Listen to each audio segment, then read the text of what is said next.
I'm now on my third bowl of these chips because they're so good.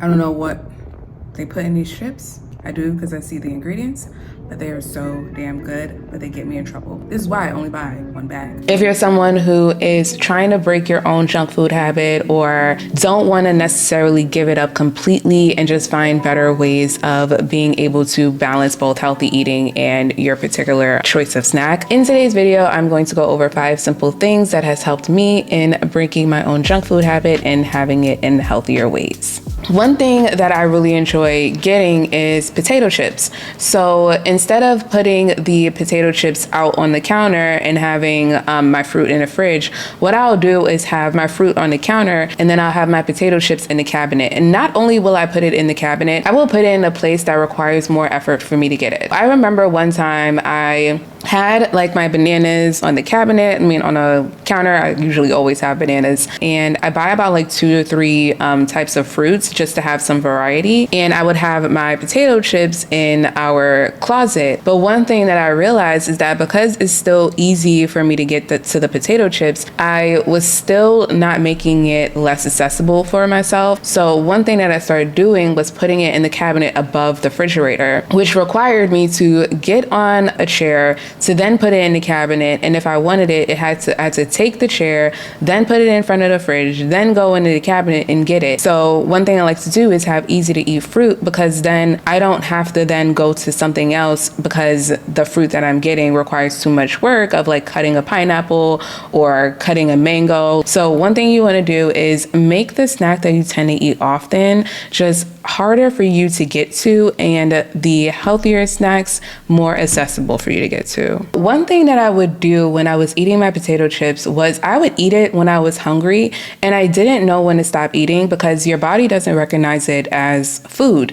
And so I never knew when to stop until I was damn near, my hand was at the end of the bag. So one thing that I started to do was create a rule for myself to where I will eat a nutrient-rich meal first and then have potato chips after, just because my body is now full of the nutrients, which lowers my chance of overeating the potato chips. If you like potato chips or cookies or cake, one thing to do is prioritize a nutrient-rich meal first that consists of fiber, protein, healthy fats, carbohydrates, because when you're filling your body up on the food it actually needs, then when you have your snack, you're not feeling guilty about eating it. You're not overeating it because your body's not absorbing any nutrients from it. And you're being able to have both a nutrient-rich meal and something that satisfies your cravings. I remember when I was on, I think it was like JetBlue, and they used to serve like these blue chips. I don't know why they switched up what they're serving now. I guess it's cheaper, but when I used to fly, they would give like a bag of like these blue chips, and then I was like on a mission on finding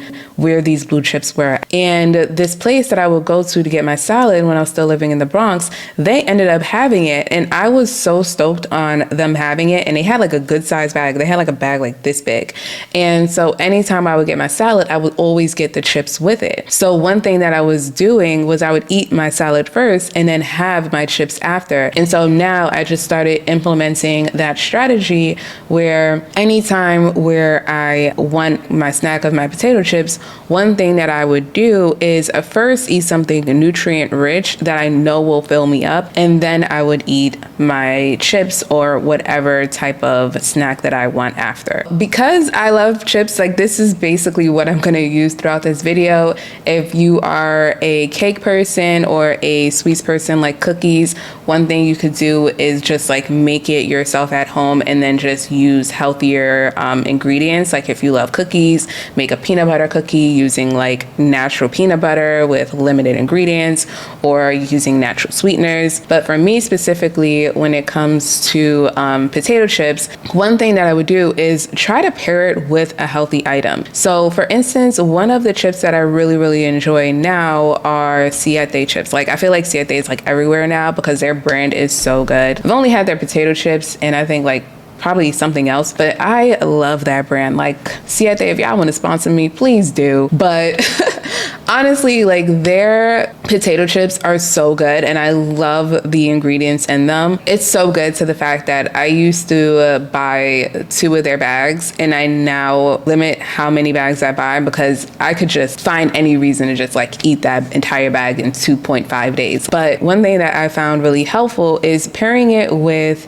a nutrient-rich item. So instead of doing the thing where it's just like, if you're not super hungry to where you want to have a nutrient-rich meal and then have the snack after, another thing that is really helpful is if you're someone who likes potato chips, have that with something that is healthy, of a healthy dip. So one thing that I like to do is either have a guacamole dip that I make at home or have a hummus dip that I make at home, because when I end up eating the chips, I'm then getting full from the avocado and the guac and the hummus rather than just unconsciously just overeating on potato chips. I'm having something nutrient rich that will fill me up while also eating the thing that I want to eat. So if you're someone who really likes chips particularly, one thing you could do is have it with something that has nutrients in it. Maybe you can make like a avocado black bean dip and then have that with the potato chips, or you could have a guacamole, or you could have some hummus.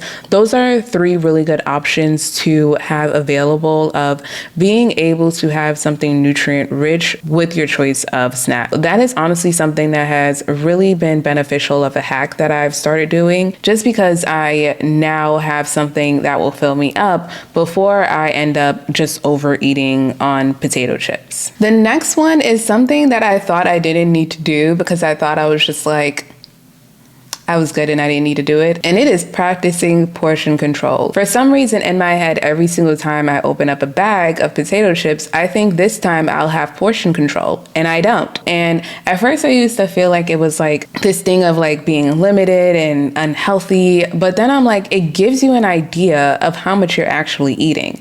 Literally, this is why portion control is important, because I'm now on my 3rd bowl of these chips. Those are so good. So something like this, I would have made like an avocado guacamole dip with it. But because I just had like come back from a flight yesterday and I'm like getting back to being in my Zen space, I just didn't have the energy to do it. I didn't have the energy to do a lot of things today.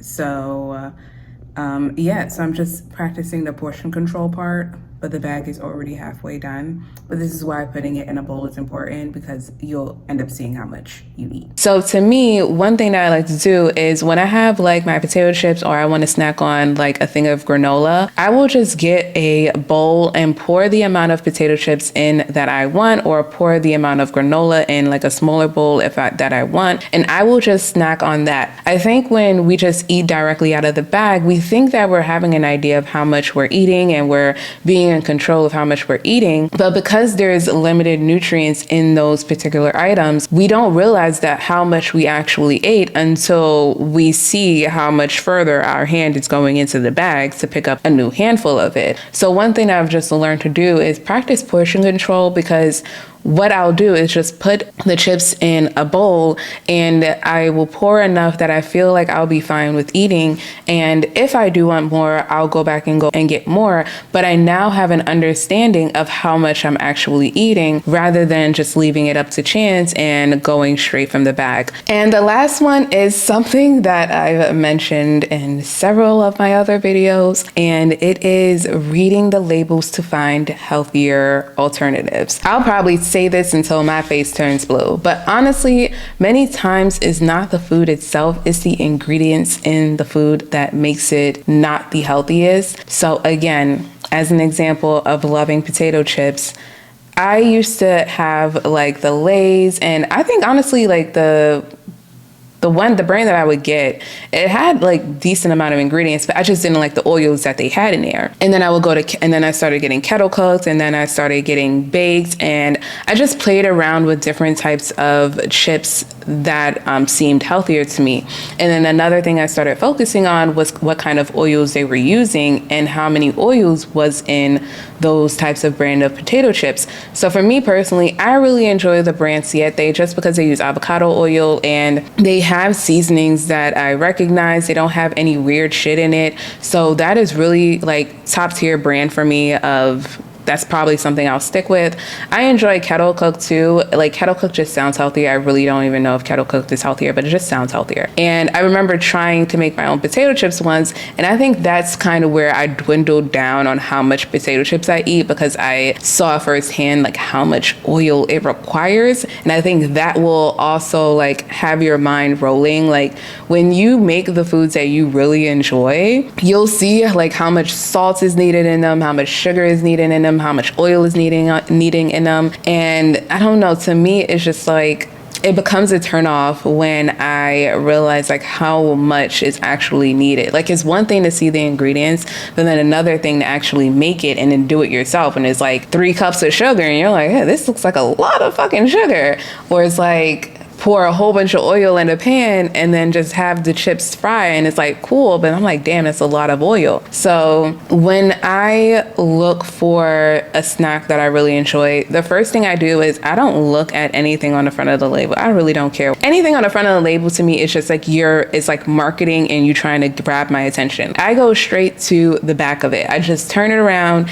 and see what is in it. And if it has ingredients that are number 1, limited, number 2, I recognize, and number 3, sound like a healthier option than what I had, like even if it's like a tiny little thing that's healthier, that is the one that I go for. And I've even done a thing to where it's just like, okay, maybe even though I'm craving chips, maybe I'm just craving like the crunch of chips. So what I'll do is like I'll try to find like crackers that have lighter ingredients and see if I could like those brands as well. Like even though not all the time it works out, and I've definitely like had my fair share of picking up something that did look healthier but just absolutely tasted horrible, but it's at least trying other types of things, because you don't know what you'll actually like, and it's adapting your taste buds to something new without it feeling overwhelmed of what it's actually eating. So it's something familiar, but it's something healthier that you're taking in. So one thing that I've just also learned to do is finding healthier alternatives, because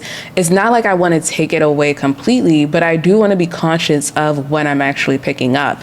And so I think many times we just think that we have to cut it off and no longer eat it. But then when we're craving it, then we're going to any type of item available, and we're not really paying attention to the ingredients in it and what we're actually putting into our bodies. So I've just learned that it doesn't necessarily mean that what I enjoy is bad. It's just being more conscious of which brand and which option I tend to get based off of the ingredients in that item. So those are my 5 simple hacks on breaking a junk food habit. I really think it's helpful because the more you start to put more nutrient rich foods into your body, the less you crave the junk food. And it's not like you have to completely cut it out, but you're filling up your body with actual nutrients that you start to then pay attention to the things that you're getting and just finding healthier ways of eating it. So those are like the 5 simple tricks that has really helped me with just lowering significantly my own junk food habit and being much more in control of what I actually do eat when I do get my chips and when I am craving certain foods. So I hope this video was helpful to you, and if it was, definitely hit the like button, and if you're not already subscribed, you might as well subscribe, and let us know in the comments what is your favorite junk food that you've been working on eating less. So I hope you guys enjoyed this video. Thank you guys so much for watching, and I will see you guys in the next one.